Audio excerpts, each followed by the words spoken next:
muitíssimo para essa informação. Devo dizer que tem gente aqui que estava querendo que você não entrasse, tá? Você sabe como é que é, né? Você vai saber como é que é meu som, né, Fábio? Querido, obrigado pela presença, obrigado pela ter dito sim imediatamente. Você tem sido um companheiro, um grande companheiro, e, por favor, estamos aqui ansiosos por ouvir. Tá bem, eu também estou aqui ansioso para conversar com vocês. É uma alegria partilhar com vocês a campanha da fraternidade nessa manhã. Minha saudação aos senhores bispos, aos padres, diáconos, religiosos, leigos e leigas, irmãos e irmãs, todos presentes aí nessa manhã para essa nossa conversa sobre a campanha da fraternidade. É a terceira vez que a Igreja no Brasil propõe uma campanha da fraternidade sobre a fome. Ela já fez isso em 1975, em 1985 e agora, em 2023, pela terceira vez, uma campanha sobre a fome. 3 vezes muito particularmente ligadas a 3 grandes congressos eucarísticos no Brasil. Em 1975, nós nos preparávamos para o Congresso Eucarístico de Manaus, aquele que nos deu de presente a oração eucarística número 5, presente no nosso missal. Em 1985, nós nos preparávamos para o Congresso Eucarístico de Aparecida, outro grande congresso eucarístico nacional. E agora, em 2023, originariamente, não havia nenhum congresso eucarístico ligado a essa campanha da fraternidade. Mas quis a providência que o Congresso de Recife e Olinda fosse prorrogado por causa da pandemia e chegasse às vésperas da campanha da fraternidade de 2023, tendo sido realizado em novembro do ano passado. De modo que essas 3 campanhas nos põem algo a pensar da realidade da fome com o grande mistério da Eucaristia. Essas 2 coisas têm muito a ver uma com a outra. Eu gostaria de começar com vocês, com os senhores, olhando o objetivo geral da campanha da fraternidade deste ano. Se vocês têm aí em mãos o texto base, podem conferi-lo aí no que diz respeito ao objetivo geral. Assim diz o texto base. O que nós queremos com essa campanha da fraternidade? Sensibilizar a sociedade e a igreja para enfrentarem o flagelo da fome sofrido por uma multidão de irmãos e irmãs por meio de compromissos que transformem esta realidade a partir do Evangelho de Jesus Cristo. Vejam só que o objetivo geral ele é presidido pelo verbo sensibilizar. O nosso objetivo é esse, criar uma sensibilidade, porque nós estamos, pouco a pouco, nos tornando uma sociedade insensível. E não podemos, de forma alguma, nos tornar uma igreja insensível a quem padece o flagelo da fome. Nós vamos ver daqui a pouco que esse flagelo da fome está presente em toda a Sagrada Escritura e no último dia estará presente no julgamento, segundo o Evangelho de São Mateus, no capítulo 25, o Senhor vai nos perguntar, eu tive fome, me deste de comer? Então, nós não podemos ficar indiferentes. É preciso criar sensibilidade. Mas sensibilidade para quê? Para chorar a fome? Não apenas. É preciso criar uma sensibilidade que enfrente o flagelo da fome. E enfrente por meio de compromissos transformadores. Esses compromissos transformadores é o que a campanha da fraternidade espera de nós, enquanto pessoas, enquanto comunidades, enquanto sociedade. Que nós saiamos dessa campanha da fraternidade com compromissos transformadores assumidos, que mudem a realidade da fome no Brasil. Mas qual é o nosso motor? O nosso motor é o Evangelho. Sempre a partir do Evangelho de Jesus Cristo. Nenhuma outra realidade nos move. Nenhuma outra teoria nos move. A única coisa que nos põe a caminho na campanha da fraternidade é o Evangelho de Jesus Cristo. É Jesus quem nos diz no Evangelho: eles não precisam ir embora. Dai-lhes vós mesmos de comer.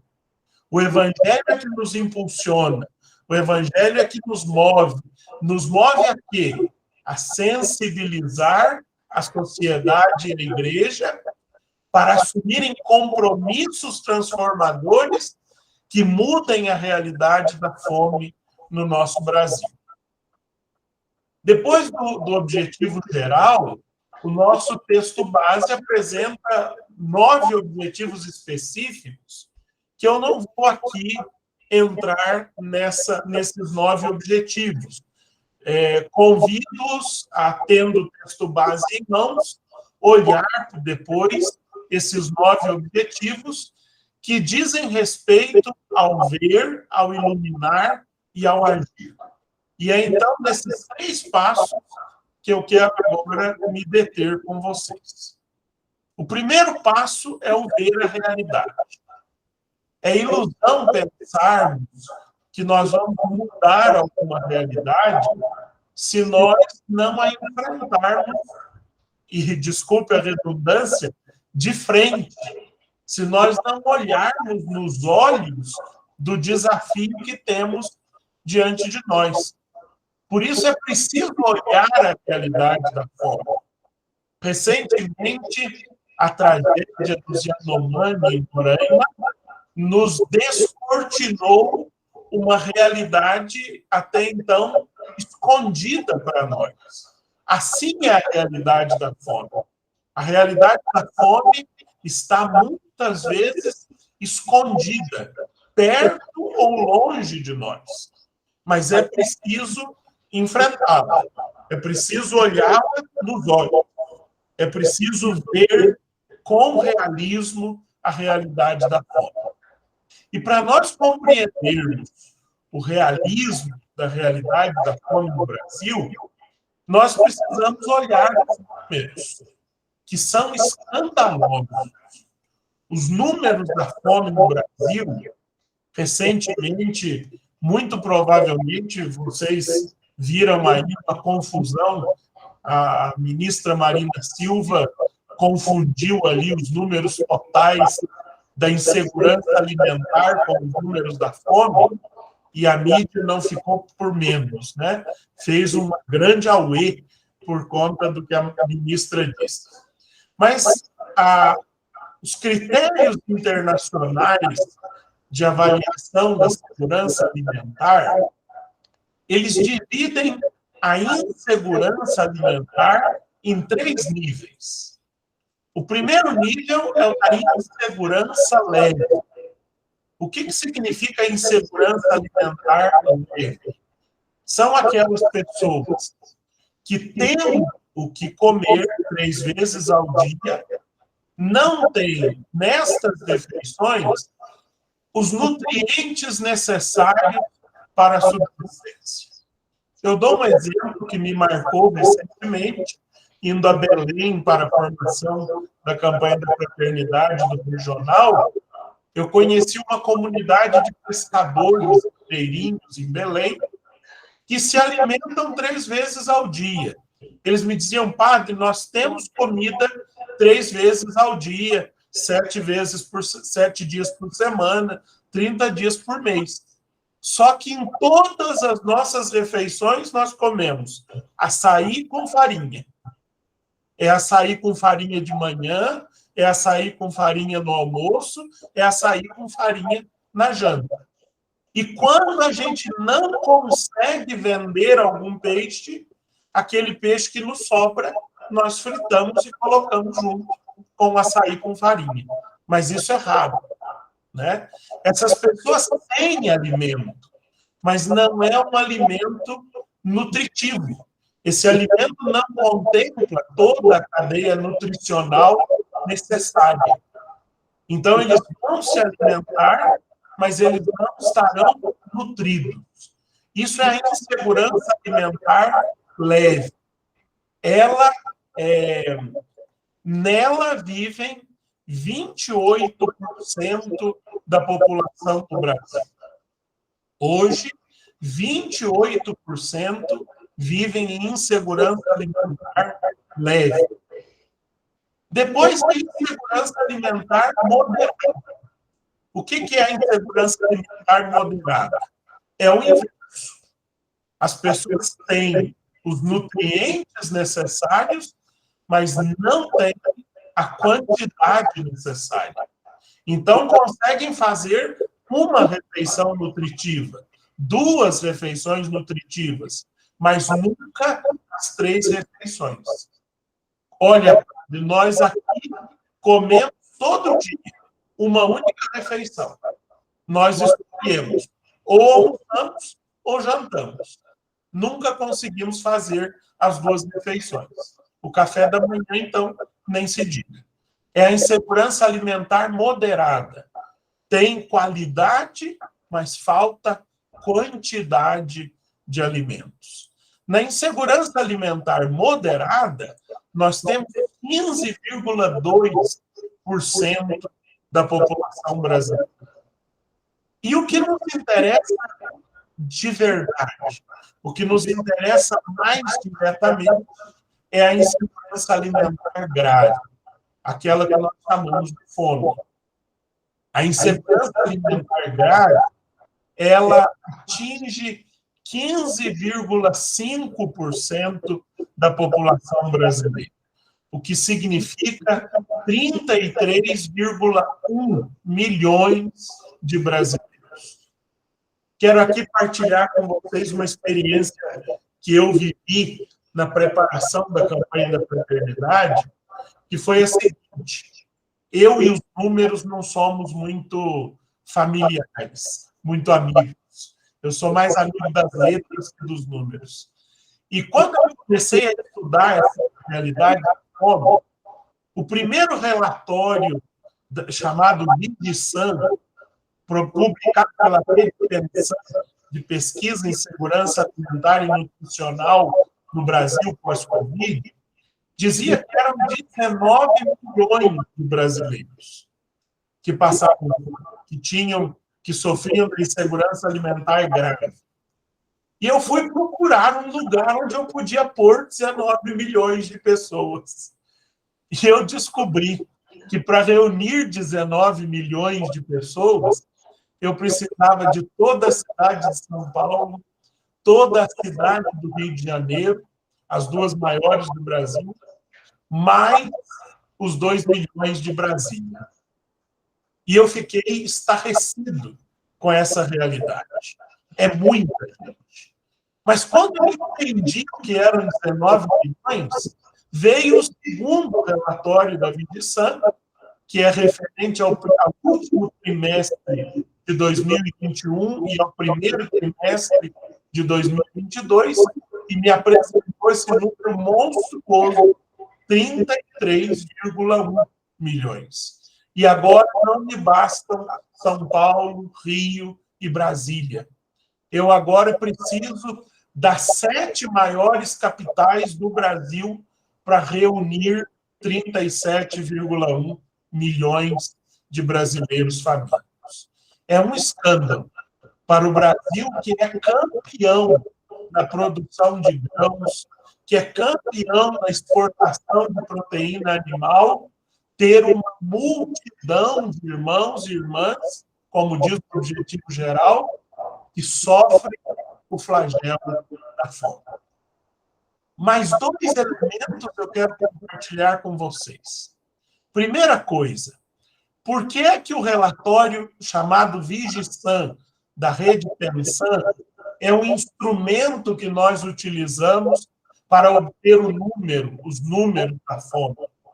Porque ele é feito pelos maiores pesquisadores em segurança alimentar do Brasil. E ele é feito seguindo uma metodologia internacional.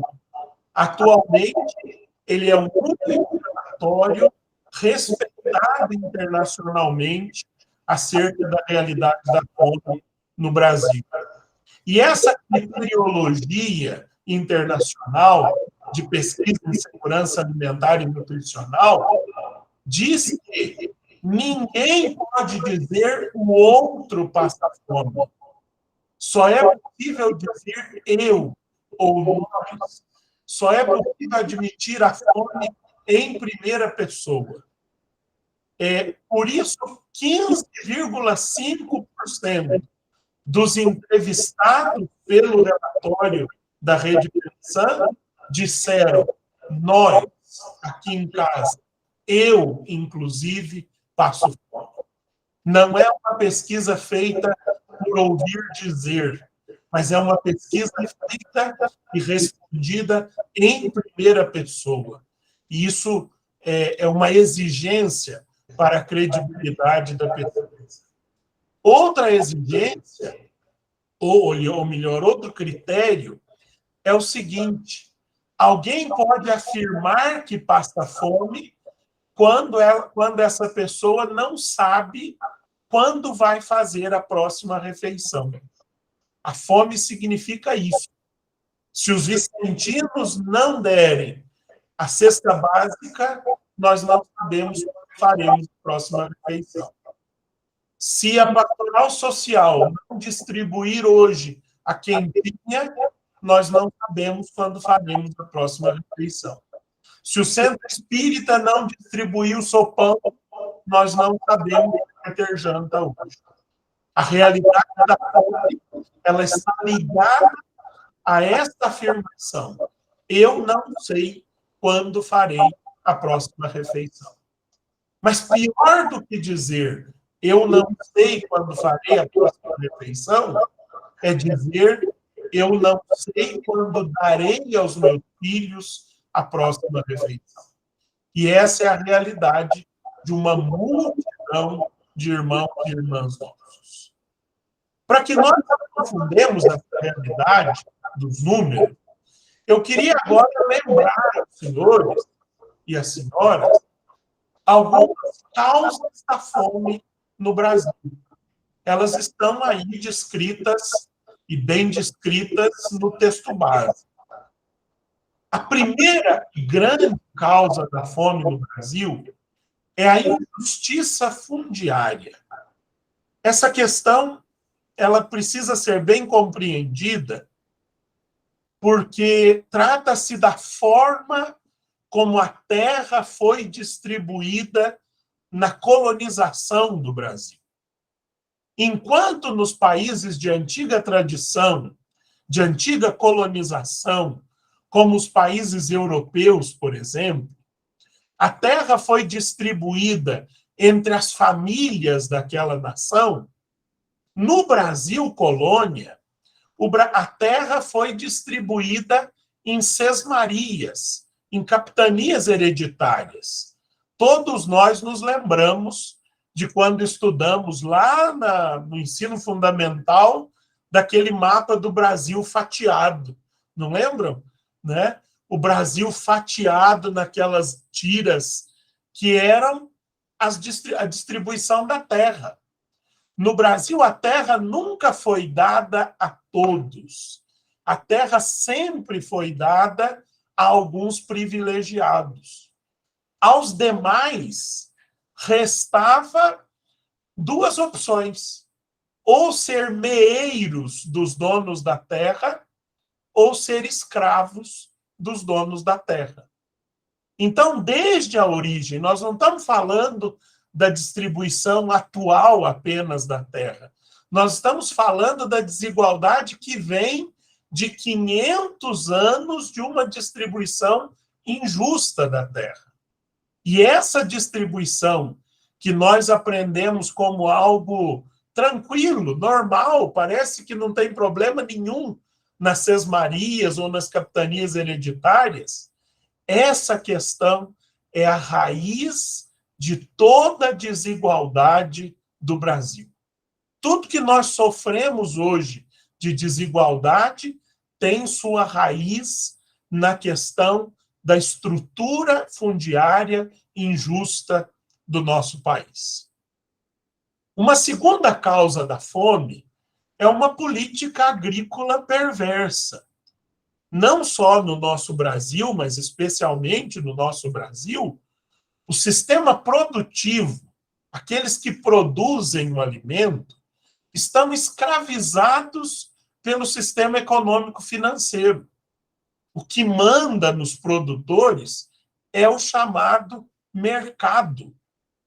O mercado diz: o ano que vem o que vai estar em alta é soja. Todo mundo produz soja. O mercado diz: olha, em 2025 em alta vai estar milho. Todo mundo arranca a soja e planta milho. Agora, quem de nós que come soja e milho?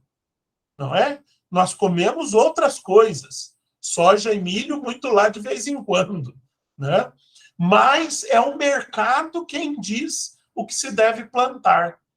E por que é o mercado quem diz, quem rege o sistema produtivo? Esse sistema produtivo coloca muito mais recursos no agronegócio exportador, que é a produção que está a serviço do mercado, do que na agricultura familiar, que é a que põe 75% dos alimentos na mesa do brasileiro. Então, há um grande investimento no agronegócio exportador, que está claramente a serviço do mercado, e uma falta de investimento na agricultura familiar, no pequeno produtor, que é aquele que produz alface, que produz arroz, que cria frango, que produz o alimento que nós comemos, e não soja, milho ou outras coisas. É a subjugação do sistema produtivo ao sistema econômico-financeiro. Outra causa da desigualdade e da fome no Brasil é a precarização do trabalho.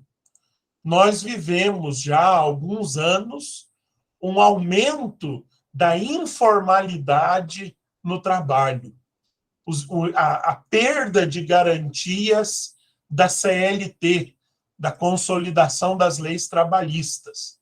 E quando nós perdemos garantias trabalhistas, essas garantias vão implicar diretamente na alimentação da família.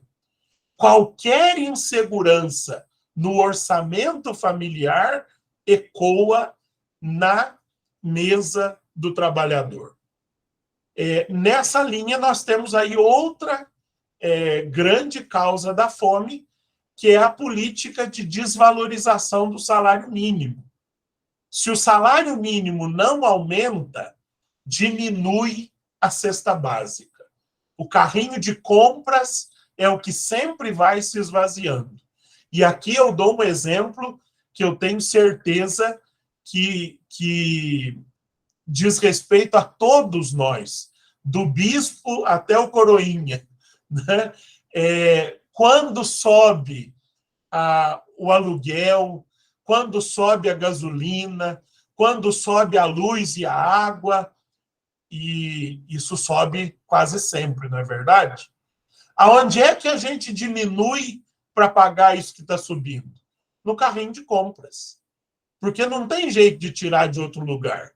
Se sobe o aluguel, a gente vai lá no carrinho de compras e tira alguma coisa para compensar a subida do aluguel. Se sobe a gasolina, a gente vai no carrinho de compras e tira mais alguma coisa. Se a luz e a água sobem, a gente já não seleciona mais aquele arroz que a gente gostava de comprar. A gente já vai no arroz que é mais barato e pronto, não é? Então, a política de desvalorização do salário mínimo e qualquer outra insegurança no orçamento do trabalhador ecoa diretamente na insegurança alimentar.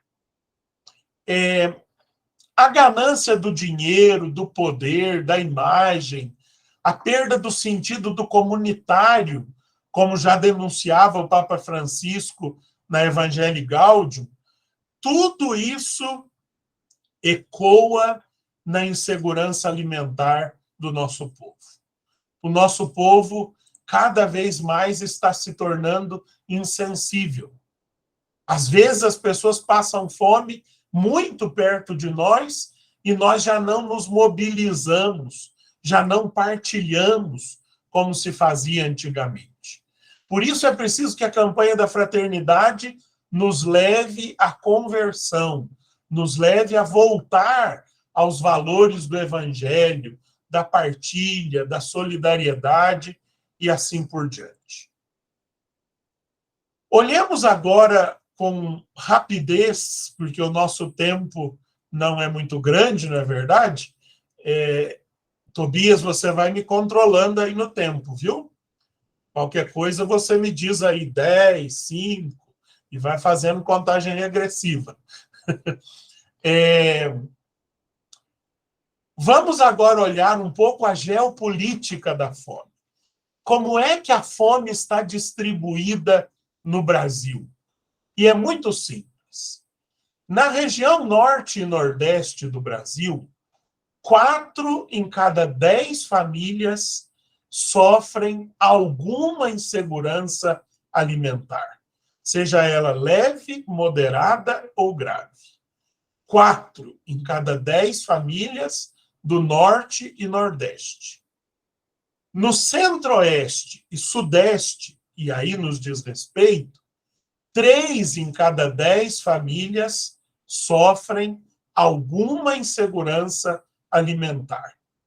E no sul do Brasil, 2 em cada 10 famílias sofrem alguma insegurança alimentar.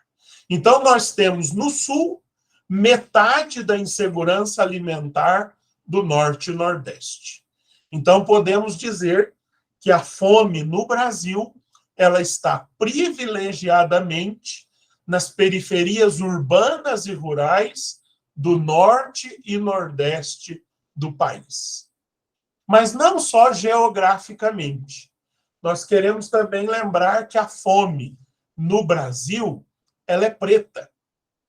Os lares chefiados por pessoas negras são mais vulneráveis à fome do que os lares chefiados por pessoas brancas. Isso tudo é provado pela pesquisa da Rede Pensan. A fome no Brasil também tem sexo. Ela é feminina. Os lares chefiados por mulheres estão mais vulneráveis à fome do que os lares chefiados por homens. Isso é muito fácil da gente compreender, porque no Brasil, um homem e uma mulher, na mesma empresa e na mesma função, a mulher ganha menos do que o homem, né? Se ela ganha menos normalmente no mesmo cargo e na mesma função, a vulnerabilidade à fome vai ser maior nos lares chefiados por mulheres. Depois, nós olhamos também a questão da escolaridade. A escolaridade também é importante na vulnerabilidade à fome. Quanto maior a escolaridade, menor a vulnerabilidade à fome. E quanto menor a escolaridade, maior a vulnerabilidade à fome. Também a renda é importante. Famílias cuja renda per capita é menor do que 1/4 do salário mínimo, ou seja, A família de 4 pessoas que vive com um salário mínimo, ela está necessariamente submetida a alguma insegurança alimentar.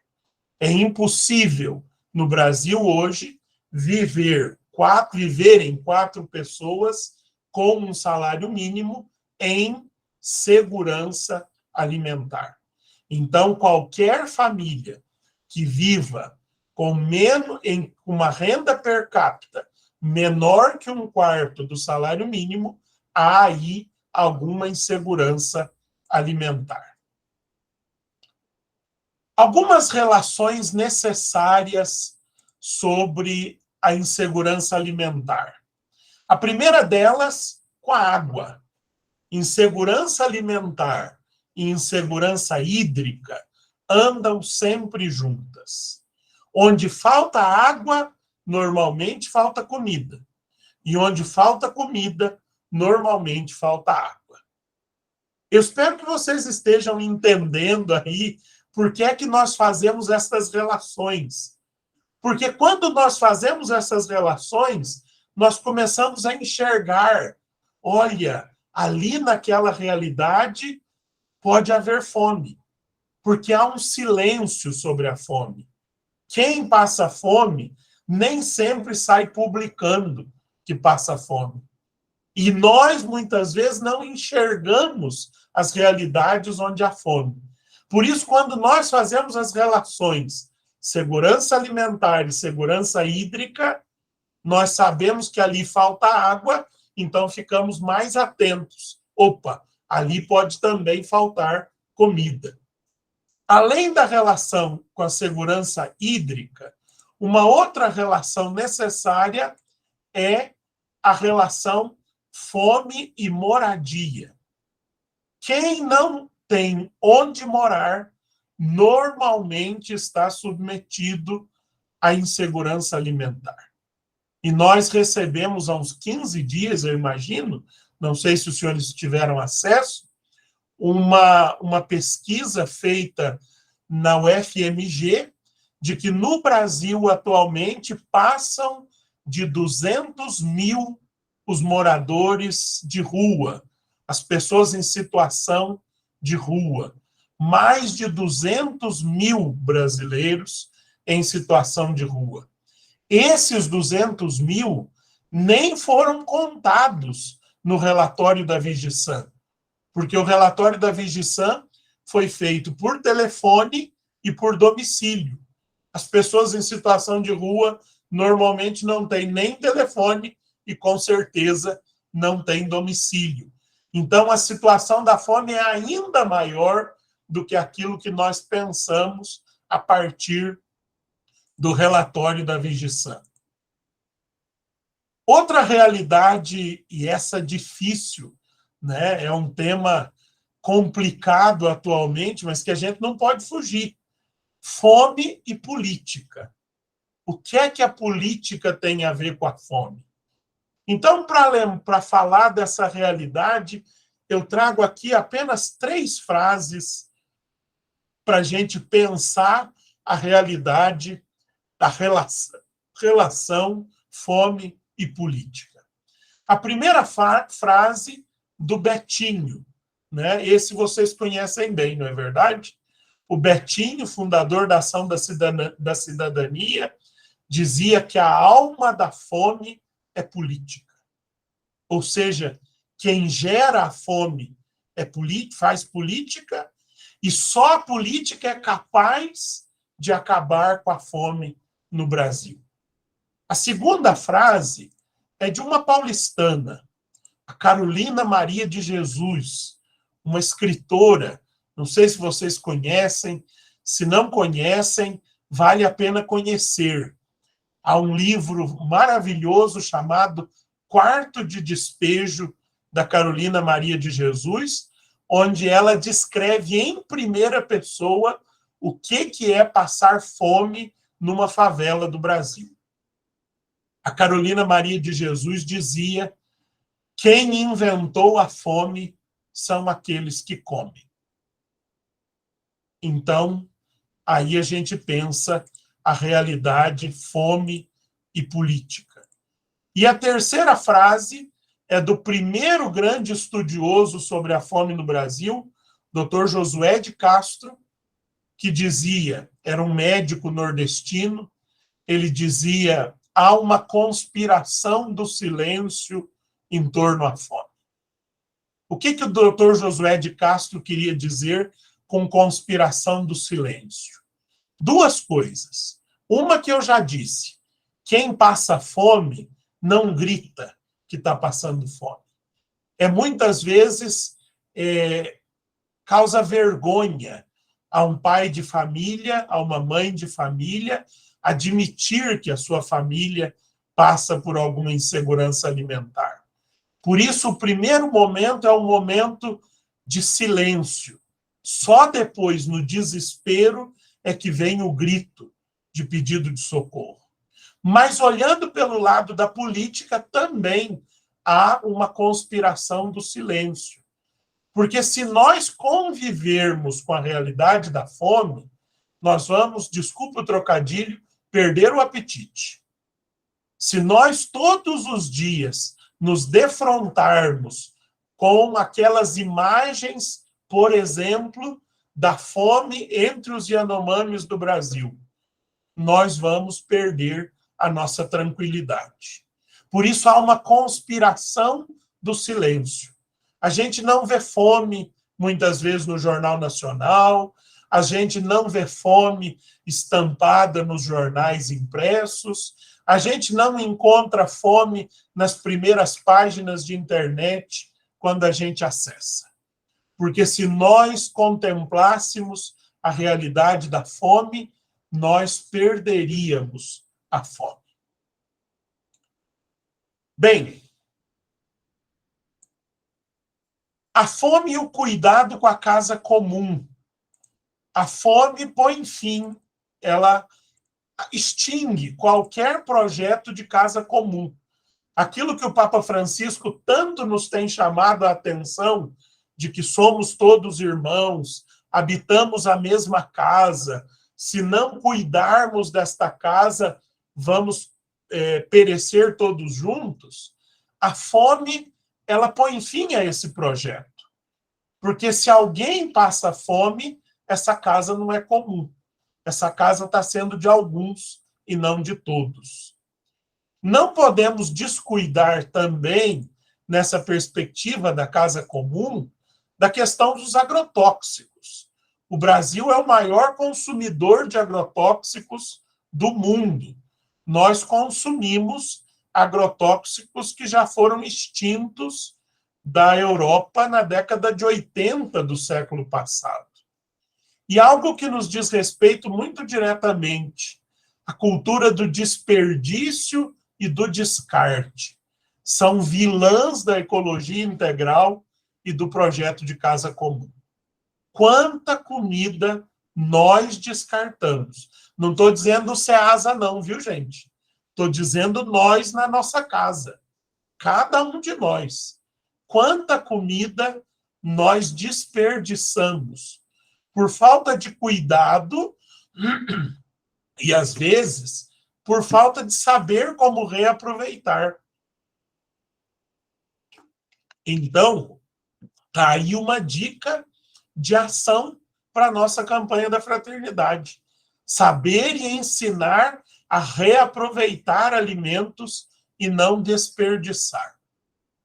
Bem, eu queria terminar esse Passo do Ver dizendo o seguinte: tem muita gente fazendo muita coisa para superar a fome no Brasil.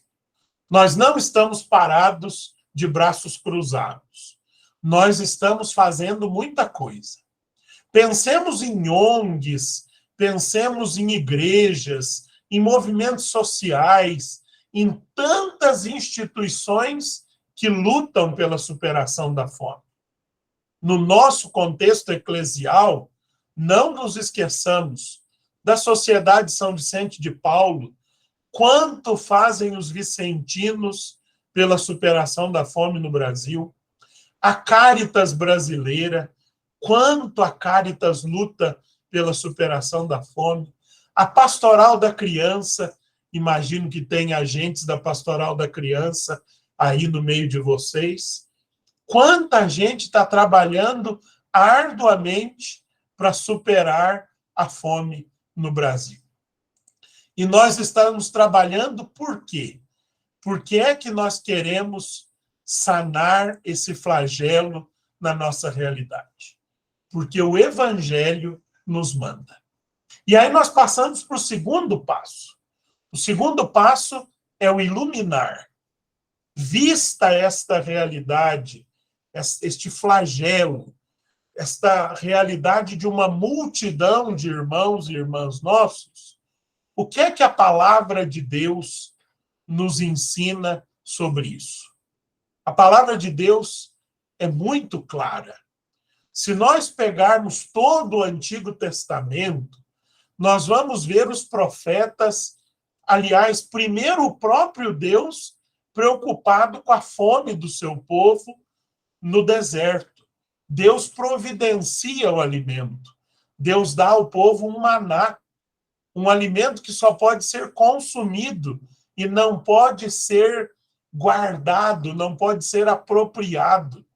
Se ele é guardado e apropriado para o dia seguinte, o maná se torna tão fedido como carniça, diz o livro do Êxodo.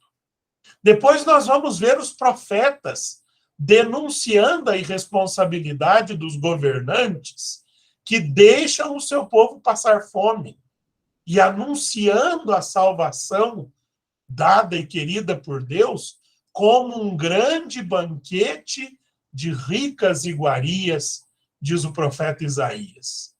Toda a Sagrada Escritura está perpassada pela realidade da fome e pela salvação desta mesma fome anunciada por Deus. Eu gosto muito de lembrar, é um texto querido a mim pessoalmente, o capítulo 11 da primeira carta aos Coríntios. O capítulo 11 da primeira carta aos Coríntios é o primeiro relato que nós temos no Novo Testamento sobre a Eucaristia, porque as cartas de Paulo foram todas elas escritas antes da redação dos evangelhos. Então, a primeira notícia que nós temos no Novo Testamento sobre a última ceia, sobre a instituição da Eucaristia, é o capítulo 11 da carta primeira de São Paulo aos Coríntios. E por que é que Paulo conta como foi a última ceia nesse capítulo? Porque os coríntios estão deixando os pobres passar fome. O que é que está acontecendo na comunidade dos coríntios? Os ricos chegam primeiro na Eucaristia, comem tudo, porque a Eucaristia era feita numa refeição memorial. Os ricos comem tudo aquilo, se fartam e deixam um resto para os pobres. E São Paulo escreve aos coríntios com muita dureza, dizendo: vocês estão comungando a sua própria condenação. E é nessa perspectiva que Paulo conta o que ele escutou da última ceia. Vejam aí de novo aquilo que eu lhes chamava a atenção lá no começo. Há uma relação íntima entre fome e Eucaristia, entre Eucaristia e superação da fome.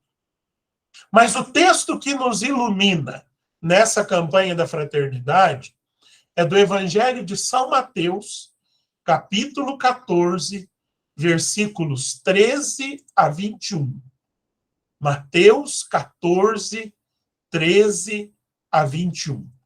E nós temos aí o relato de Jesus que alimenta uma multidão, como a multidão que passa fome no Brasil hoje, a partir de 5 pães e 2 peixes que os seus discípulos apresentam para que ele tome, abençoe, reparta e distribua pelos seus discípulos e por eles as multidões famintas.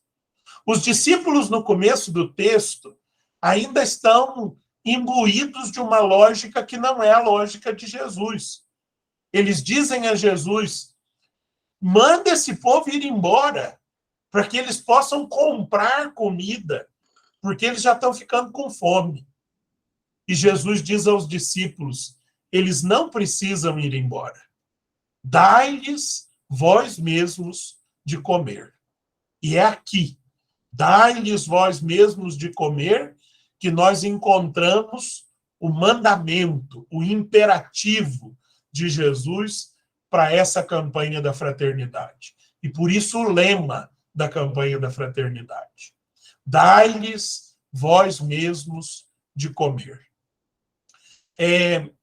Quando Jesus diz isso aos discípulos, os discípulos que são realistas, eles não estão alienados, eles dizem: Senhor, nós só temos 5 pães e 2 peixes.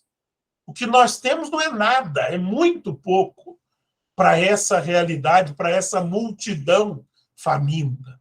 E talvez nós também pensemos a mesma coisa. Olha, eu não posso solucionar a realidade da fome no Brasil.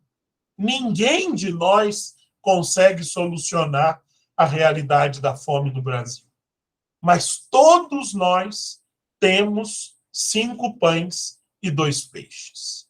Todos nós temos um pouco, que é o nosso tudo, que é o óbolo da viúva, que é a porção de farinha e azeite da viúva de Sarepta. Todos nós temos algo a colocar em comum, a dispor para o bem de todos.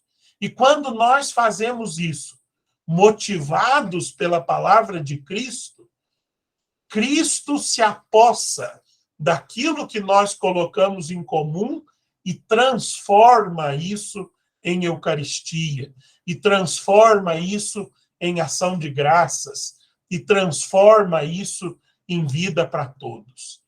Por isso, o grande convite da palavra de Deus é para que nós coloquemos em comum os nossos 5 pães e 2 peixes.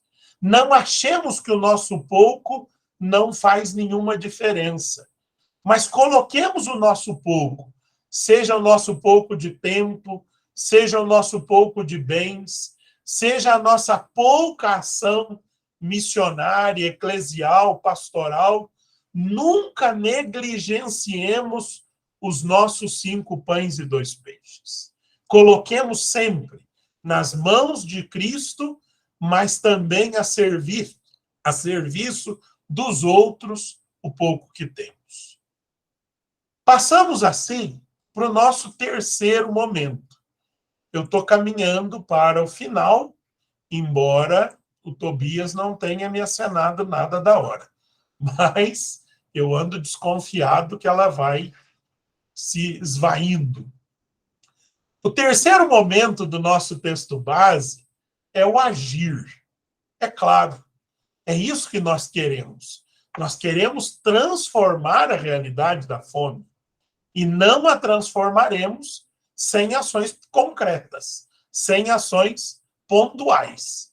Então, queremos agir para transformar. Mas agir motivados por quem? Motivados pelo Evangelho, motivados pela palavra de Deus. Depois, sempre, de olharmos com realismo a realidade da fome. O texto base desse ano dividiu a nossa ação em 3 momentos. Primeiro, uma série de propostas de ação pessoal. Ou seja, o que é que você pode fazer para contribuir nessa iniciativa de dar nós mesmos de comer a quem tem fome? Quais as ações pessoais que nós podemos fazer? E o texto base apresenta aí 17 propostas. 17 propostas de ação concreta para que eu e você, pessoalmente, possamos atuar na superação da fome. Depois, o segundo bloco é o que é que nós, como igreja, podemos fazer pela superação da fome. Então, ações comunitário-eclesiais. É a igreja que está se comprometendo com esse tema e ela tem que se comprometer concretamente, não só na reflexão, mas também na ação. Então, o que é que nós, como igreja, podemos fazer? E aí é preciso um discernimento eclesial, quer seja da diocese, quer sejam das foranias, quer seja das paróquias, quer seja das comunidades. O que é que cada uma de nossas instâncias eclesiais vai fazer concretamente? E aí nós temos uma série de sugestões, 29 sugestões de ações comunitário-eclesiais para a superação da fome. Nós temos consciência de que estas sugestões não esgotam as possibilidades. Vocês podem acrescentar muitas outras sugestões. E o terceiro bloco do Agir apresentam as sugestões de ação sociotransformadoras, ação social. O que é que a sociedade civil pode fazer pela superação da fome? Nesse terceiro bloco, nós distinguimos 4 grupos de ações. Primeiro, o que a sociedade civil pode fazer em si mesma, como associação de bairro, como grupo das mulheres daquele bairro, a sociedade civil organizada, os agrupamentos profissionais, qualquer organização da sociedade civil. Temos aí uma série de sugestões. E depois os outros 3 grupos são grupos de o que é que nós podemos cobrar dos poderes instituídos. Poder municipal, aquele que está mais perto de nós. Então, no texto base, você encontra propostas a serem feitas e cobradas do poder municipal, seja ele executivo ou legislativo. Depois do poder estadual e, por fim, do poder federal. Eu quero chamar-lhes a atenção, nesse final, para uma questão importante. As nossas ações, elas não podem ser apenas assistenciais. Há 3 níveis que nossas ações precisam contemplar. Nossas ações precisam ser assistenciais, promocionais e transformadoras. A assistência é dar o peixe. E nós precisamos dar o peixe. Não caia nessa conversa de que é preciso dar a vara e ensinar a pescar e não dar o peixe. Ninguém pesca com fome. Na urgência, é preciso dar o peixe. É preciso dar a cesta básica. É preciso dar a quentinha. É preciso agir assistencialmente para socorrer o faminto. Lembrem-se que o Betinho dizia também que quem tem fome tem pressa. Mas depois da assistência, e permitam-me dizer, assistência é o que nós mais bem fazemos, nós somos ótimos assistentes, né? Fazemos muito bem essa questão da assistência. Nós não podemos parar por aí.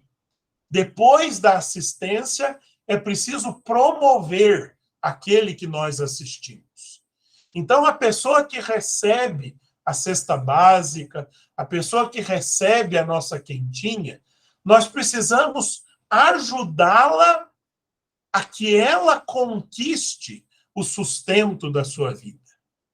Ninguém de nós nasceu para ser assistido a vida inteira. A dignidade do ser humano está em conseguir sustentar a si e a sua família com o suor do seu rosto.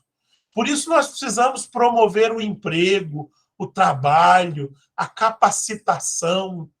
Precisamos gerar oportunidades para aqueles que nós assistimos. Passar da assistência à promoção. Damos o peixe, depois damos a vara e ensinamos a pescar. Mas precisamos de um terceiro passo, que é a transformação sociopolítica. Não adianta dar o peixe, dar a vara e ensinar a pescar, se nós não nos questionarmos se o rio não está poluído. Senão nós vamos fazer igual os Yanomamis, que tomavam água e comiam peixe de rios poluídos pelos garimpeiros ilegais. É preciso questionar, é preciso levantar questões ao poder constituído e perguntar por que é que essas pessoas estão excluídas dos bens da casa comum. Lembremos aqui Dom Helder Câmara, que dizia: quando eu dei comida aos pobres, me chamaram de santo. Quando nós praticamos a assistência, normalmente somos chamados de santo. Mas completa Dom Helder Câmara: quando eu perguntei por que é que eles tinham fome, me chamaram de comunista. É verdade. Quando nós passamos da assistência pela promoção à sociotransformação, é normal. Não se assustem que nos chamem de comunista. Mas esse caminho é preciso, é necessário. Passar da assistência à promoção e da promoção à inclusão, da promoção à sociotransformação, à geração de uma sociedade onde não haja famintos, onde todos tenham vida e vida em plenitude. É esse o desejo de nosso Senhor, é esta a proposta do Evangelho, e é por isso, e só por isso, que nós fazemos campanha da fraternidade.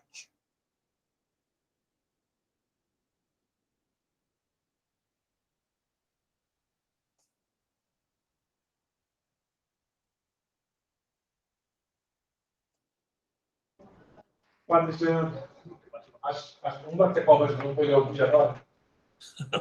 Obrigado. Palmas para vocês. Vocês é que fazem acontecer a campanha da fraternidade. Muitíssimo obrigado. Você tem ainda uns 15 minutos para a gente dialogar contigo? Estou à disposição. Até 3 da tarde? Até a hora que for preciso. Nós não estamos ainda na quaresma. Se estivesse na quaresma, não precisava almoçar, a gente podia ficar até as 3 da tarde. Como nós não entramos ainda na quaresma, quem sabe 2, 3 ou 4 perguntas ou comentários para dialogar com o Padre Jean. Pode ser? Pode ser, Luciano? Tá. Então vamos lá, fique à vontade. 2 ou 3 pessoas, ou eu assumo levando o microfone, já que já o Matheus vai começar. Porque eu sei que ele é o André, mas ele fica brincando que ele parece com o Matheus. Eu estou sempre chamando de Matheus ou Luizinho. Bom dia. Bom dia, Padre Jean.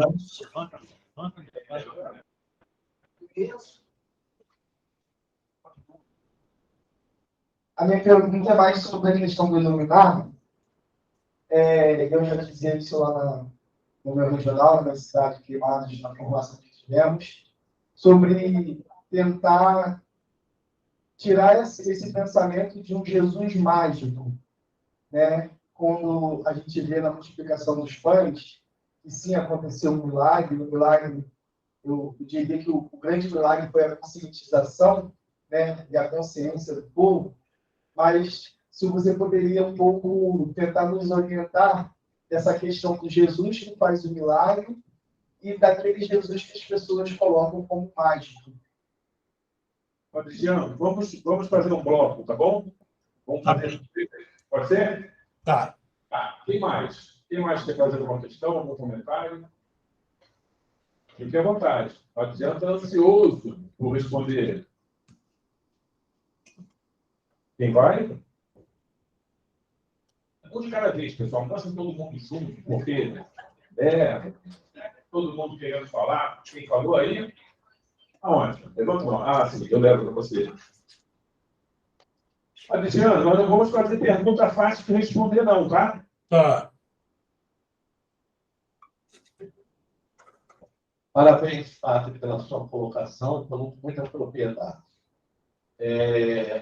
Como o senhor falava aí da questão do irmão em condição de rua, é uma coisa que se percebe hoje. Não é só mais o homem e a mulher, mas agora é a família que está na rua verdadeiramente com a mala. Eu estou falando isso por saber que toda sexta-feira a paróquia vai para a rua levando quentinha. Né? Então, hoje, é a família.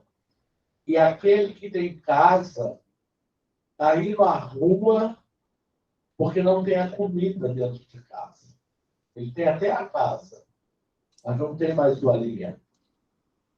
E dentro dessas três vertentes, que o senhor falou tão bem, é doloroso, porque além do morador que vai para a rua, existe a briga entre ele e o que mora na rua, né? E também um número muito grande de enfermos debaixo das marquises. São João de Meriti, Edson Passo, Milópolis e Nova Iguaçu. Esse território que a paróquia sai fazendo a entrega de quentinha. Me diga o seu nome, por favor. Padre José Antônio, paróquia São Jorge e Nossa Senhora do Perpétuo Socorro, Regional 5. Obrigado, Padre José Antônio. Irmã, fica à vontade. Somente, né, para fazer jus à participação das mulheres, não podemos esquecer, sendo que nós, muitas vezes, na condição de mulher, como foi dito, o Padre Jean falou muito bem, e a gente está por dentro, que as mulheres geralmente são pagadas, né, nos nossos salários, pelo simples fato de ser mulher, ganhamos bem menos. E são as mulheres que muitas vezes, na maioria das vezes, carregam com toda a questão da família e dos filhos. Então, acho que é a hora também da igreja dar esses passos bem concretos, começando no próprio pagamento dos salários de todos os funcionários e das funcionárias, que sejam equitativos. Seu nome, irmã? Meu nome é Salete Rodrigues Plácido, sou catarinense, sou do Instituto Coração de Jesus e, no momento, tenho a alegria e os desafios de estar vivendo e trabalhando aqui na Minas. Uma última questão. Esse lado aqui não fez nenhuma pergunta ainda, né, Simone? As três perguntas foram daquele desse Olha esse lado. lado aqui. Uma última questão.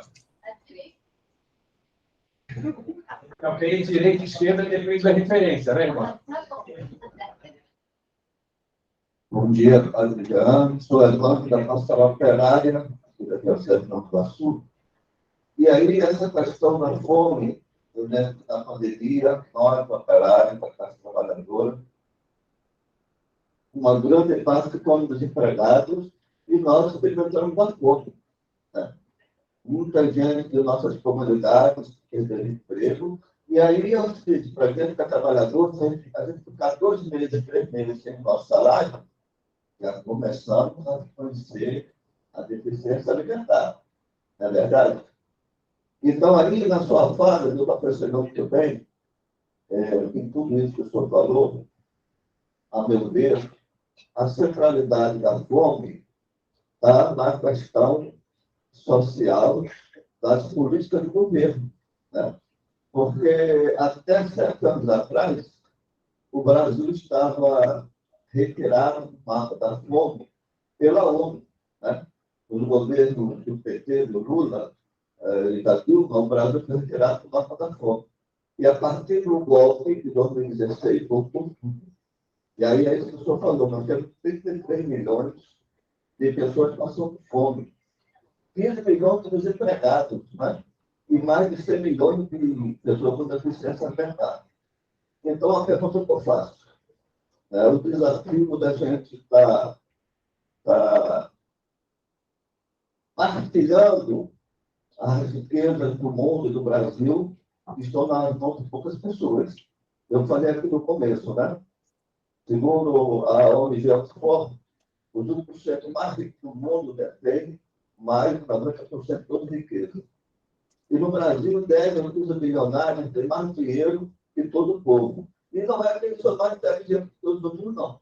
É que as políticas públicas favorecem esses caras bilionários. Ok, obrigado. Simone, tem mais alguém? Não, se não tem, a gente devolve um padre de ano. Tem mais? Não. Sim. Tem aqui, ok. Então, mais uma, mais duas e encerramos, tá, Fatiana? Tá bem?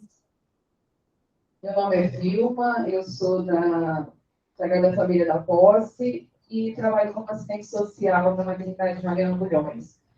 Eu gostaria, Padre Jean, de saber se não haveria uma necessidade, diante dos 3 níveis assistenciais, promocionais e transformação sociopolítica, a gente ter acesso, né, à diocese, no caso, com os equipamentos, né, que trabalham com a Secretaria Municipal de Assistência Social, para que possam facilitar esse nosso trabalho e atingir o objetivo da campanha da fraternidade. Obrigada. Olha, Marcos, é só uma observação, e que eu acho que a gente tem que tomar muito cuidado com as nossas falas em relação à comparação de governos, porque senão a gente vai encontrar muitas dificuldades diante do povo que está dividido. Só isso. Né? Vamos ficar comparando com as dificuldades para enfrentar a questão da fome, mas que é muito, muito mais difícil. Né? Eu não entendi, padre, desculpa. Porque... Se eu puder ficar em pé, o senhor tá... Eu não consigo vê-lo. Encontra muitas dificuldades na questão das relações, hoje que as pessoas estão divididas, questões políticas, né? O governo A, o governo B. Então, a gente tem que tomar cuidado na linguagem da comparação de governos, que ele trabalhou em políticas públicas, senão questão de golpe, senão as dificuldades vão ser tremendas para que a gente possa encontrar soluções na questão do combate à fome. Ok, obrigado, Fábio. Ok, Padre. Oi. Podemos ser só questões simples para responder, né, Padre? Sim. Na verdade, não foram muitas questões, né? Muitas foram mais informações, partilhas. Eu vou respondê-las de trás para frente. Desliga o microfone aí, por favor, Túlio.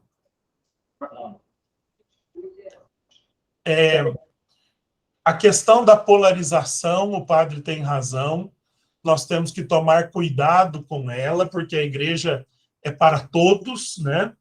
E quanto menos nós dividirmos, mais nós conseguiremos trabalhar juntos pela fome, pela superação da fome. Por isso, eu sempre deixo muito claro, o que nos move é o evangelho. Não é a proposta de A ou B, não é a ideologia de A ou B, é sempre o evangelho o nosso motor. É claro que o evangelho, ele nos dá critérios para avaliar, inclusive, as políticas públicas de governos A ou B. Mas não temos outro referencial senão o evangelho. Focarmos no evangelho é o segredo para vencermos a polarização. O evangelho é comum, né? Eu costumo dizer, e digo aqui para vocês, a campanha da fraternidade estava pronta antes do resultado das eleições. Se o Lula ganhou, nós fazemos essa campanha da fraternidade. Se o Bolsonaro tivesse ganhado, era a mesma campanha da fraternidade. Porque não é a realidade política que move a campanha. O que move a campanha é o evangelho. E o evangelho é o mesmo ontem, hoje e sempre. Então, focarmos aí no fundamento evangélico da campanha da fraternidade é o caminho para superar a polarização. A Vilma fez lá uma observação importante. É preciso fazer parcerias no agir. Lá no agir do texto base, nós sugerimos, nas propostas de ação, muitas parcerias. Parcerias com o poder público, com o CRAS, parcerias com outras entidades. Não precisamos nos perguntar, mas esse aqui é espírita. Se ele está agindo contra a fome, nós podemos agir com ele, né? Não é porque ele é de outra denominação, porque ele crê em outra fé, que nós vamos dizer assim, não pode ser nosso parceiro. A nossa questão agora é a fome. Se podemos lutar juntos contra a fome, vamos nos unir ecumenicamente, trabalhar juntos, colocar a fome do outro como a grande questão. E as parcerias são insubstituíveis. Como no Evangelho, os discípulos dizem, olha, só os nossos 5 pães e 2 peixes não dá para superar a fome dessa multidão. Nós também temos que admitir, só como Igreja Católica, sozinhos, nós não vamos superar a fome no Brasil. Ou nós fazemos grandes e pequenas parcerias, parcerias locais, parcerias nacionais, todo nível de parceria, ou nós não vamos conseguir dar um passo. O passo que eu digo é o seguinte, essa é a 3ª campanha da Fraternidade sobre a fome. Oxalá não tenha 4ª, nem 5ª, né? Nós queremos superar a fome, para que ela nunca mais volte a ser tema da campanha da Fraternidade. Mas isso só é possível com muitas parcerias. Tem muita gente que tem que pôr junto conosco os seus 5 pães e 2 peixes a serviço do outro. O meu irmão lá da Pastoral Operária recordava na sua fala, enquanto ele falava, eu me recordava, daquilo que o Papa Francisco fala aos movimentos sociais. É preciso terra, teto e trabalho para todos. E aqui nós, no texto base, há um número, para mim, decisivo, que diz o seguinte, nós não superaremos a fome no Brasil sem 3 políticas públicas essenciais. Primeiro, a política de redistribuição da terra. Segundo, uma política trabalhista, que todos tenham um trabalho digno. E terceiro, a política de valorização do salário mínimo. Essas 3 políticas, terra, trabalho e salário mínimo, são essenciais para a superação da miséria e da fome no Brasil. A irmã lembrava o papel das mulheres. As mulheres são vítimas privilegiadas da fome, mas são também as suas agentes transformadoras de forma privilegiada. São elas que estão na cozinha, são elas que sabem reaproveitar, são elas que educam para a partilha. As mulheres têm um poder enorme, né? Então, somemo-nos às mulheres, juntos com elas, de mãos dadas, lado a lado, e também lutemos pela igualdade de salários, e não só de salários, de todas as condições de dignidade de homem e mulher. O padre Zé Antônio lembrava a questão da família na rua. O senhor tem toda a razão, padre. E parabéns pelo trabalho. Eu reconheço muito todas as pessoas que fazem esse trabalho de ir para a rua, de igreja em saída, de levar a comida, o alimento, mas, sobretudo, a presença, a palavra, o acolhimento para essas pessoas e famílias que vivem em situação de rua. Hoje, de fato, nós temos famílias que até têm casa, mas na luta contra a fome perderam as suas moradias e agora lutam a partir de uma situação de rua para vencer. Precisamos nos mobilizar e a campanha da fraternidade é esse momento de mobilizar a partir do Evangelho, com parcerias políticas, sociedade civil, outras religiões, ONGs, todos juntos, para dar a todo cidadão terra, teto, trabalho e salário mínimo digno. E, por fim, a pergunta do Mateus. Mateus, eu acho que você sabe a resposta, né? Como superar essa questão do Jesus mágico? É preciso superar. Jesus não foi um mago, Jesus não foi um mágico. Jesus realizou milagres. Agora, o que é que são milagres? Né? Milagres não são mágicas. Milagres são transformações profundamente enraizadas no mais profundo do ser humano. E foi isso que Jesus fez, né? Se nós olharmos, e aí eu penso que o texto base nos dá uma oportunidade imensa de olharmos o texto na sua veracidade. Esse sinal realizado por Jesus, ele impressionou tanto a comunidade cristã que 4 evangelhos contam 6 vezes o mesmo sinal, né? Então, é preciso que nós compreendamos bem esse sinal. Ele foi determinante, ele foi decisivo na comunidade cristã primitiva. Eu posso dizer, porque o capítulo do Iluminar não é da minha lavra, é da lavra da Mariana Venâncio, que é a assessora bíblico-catequética da CNBB, que o Iluminar escrito por ela nos ajuda muito a superar essa visão mágica de Jesus. Eu sei que não é um trabalho fácil. Por quê? Porque quando nós compreendemos o Evangelho a partir de uma mágica de Jesus, isso não nos compromete. Quem faz a mágica é ele. Agora, quando nós compreendemos o Evangelho como ele é, e aí eu quero chamar aqui a atenção para o Evangelho de São Mateus. O texto que nos orienta é de São Mateus. Mateus organiza o seu Evangelho em 5 grandes sermões de Jesus. O primeiro é o que nós estamos lendo na liturgia dominical nesses domingos, que é o Sermão da Montanha. Por que São Mateus organiza o Evangelho em 5 grandes sermões? Porque ele quer mostrar que Jesus substitui, ou pelo menos leva à plenitude, os 5 livros da Torá, as 5 palavras de Deus aos judeus. Por isso, para o Evangelho de Mateus, é mais importante o que Jesus fala do que o que Jesus faz.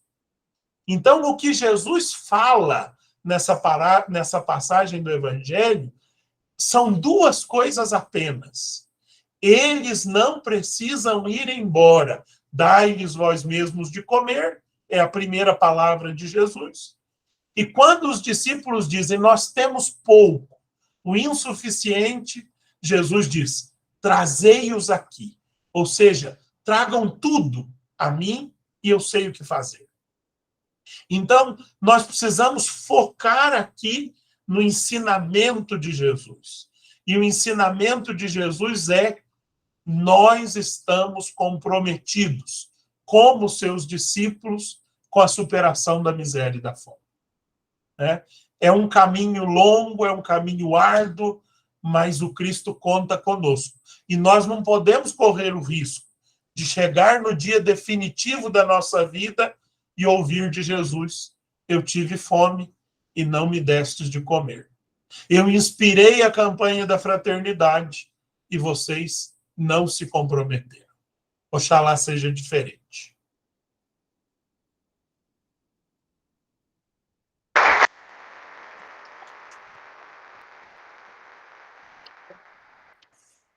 Bom, Padre Jean Paul, essas palmas, a nossa manifestação também da gratidão por essa fala tão boa, tão lúcida, tão clara, que já começa a realizar em nós aquele objetivo geral da campanha, que é sensibilizar. Eu acho que todos nós ficamos sensibilizados pelo tema, né, pela maneira que foi exposto, e depois também nos provocou a ir ao texto base. Né? Nós que estamos comprometidos em realizar a campanha durante a Quaresma e seguindo o ano, eu creio que a gente precisa voltar lá no texto base, aprofundá-lo, né, porque está muito rico. Muito obrigado pela disponibilidade do seu tempo, né, pela paciência também, né, que a gente conseguir se conectar. E muito obrigado mesmo, mais uma vez, aí, nossa gratidão, mas palmas para vocês. Obrigado, senhor bispo.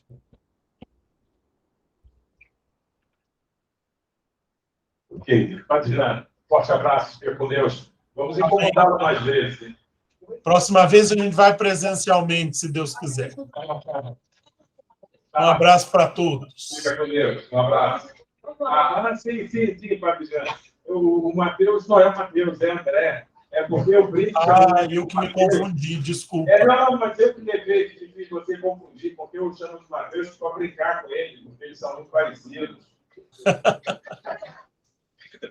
Forte abraço. Obrigado. Fica com Deus.